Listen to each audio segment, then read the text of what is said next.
ज्ञानचंद की लाल टोपी मनोहरता से भरी है, जो एक व्यक्ति के जीवन के महत्वपूर्ण पहलुओं को सुंदरता से छानती है। इस कहानी के माध्यम से हमें गृहस्थ जीवन में रहकर अपने मृत्यु के बाद के सफर की तैयारी करने की प्रेरणा मिलेगी। एक नगर में एक दुकानदार था, ज्ञानचंद। वह एक जिज्ञासु भक्त भी था। वह सदैव नियम से सुबह उठकर पूजा पाठ, ध्यान भजन करता, फिर दुकान खोलता। बाकी दुकानें जहां 9-10 बजे तक खुली रहती, वही ज्ञानचंद 7 बजे दुकान बढ़ाकर बाकी के समय में वह साधु संतों का संग करता, उन्हें भोजन खिलाता, गरीबों की सेवा करता, दान पुण्य करता, पेड़ लगाता, कुछ लोगों को साथ लेकर नगर की स्वच्छता, सुंदरता और हरियाली की ओर काम करता। साथ ही दुकानदार उसे समझाते कि शाम के समय ग्राहकी ज्यादा होती है, इस तरह तो तुम अपना नुकसान कर रहे हो।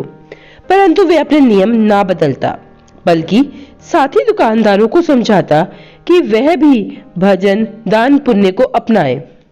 अब दुकानदार उसे मूर्ख समझने लगे। एक बार व्यापारी मंडल की सभा थी। कुछ दुकानदारों को शरारत सूझी। उन्होंने सभा के अंत में एक लाल टोपी मेज पर रखी और व्यापार मंडल के अध्यक्ष रामलाल जी से कहा कि वह इस लाल टोपी को उस व्यक्ति को पहनाए जो सबसे ज्यादा मूर्ख है।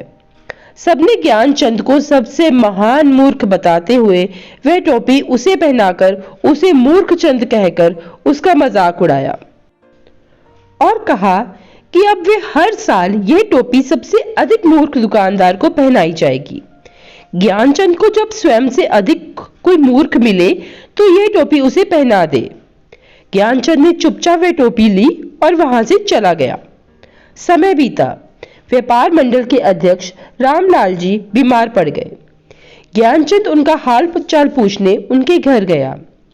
अध्यक्ष बोले, भाई अब तो जाने की तैयारी कर रहा हूं।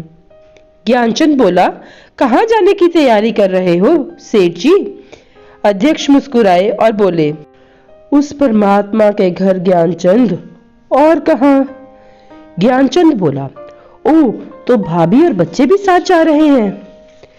रामलाल ने उसे पैनी निगाहों से देखा। ज्ञानचंद ने जवाब ना मिलने पर अगला सवाल किया, कुछ पैसे वैसे तो साथ रख लिए हैं ना, काम आएंगे। अब रामलाल से रहा ना गया। वह बोला, तुम्हें सही लाल टोपी पहनाई थी। तुम ज्ञानचंद नहीं मूर्खचंद हो।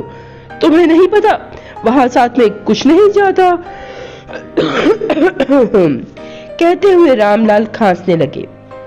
ज्ञानचंद बोले, अरे संभालिए अध्यक्ष साहब, आपको तो ये सब पता है कि ये पैसा रिश्ते साथ नहीं जाएंगे।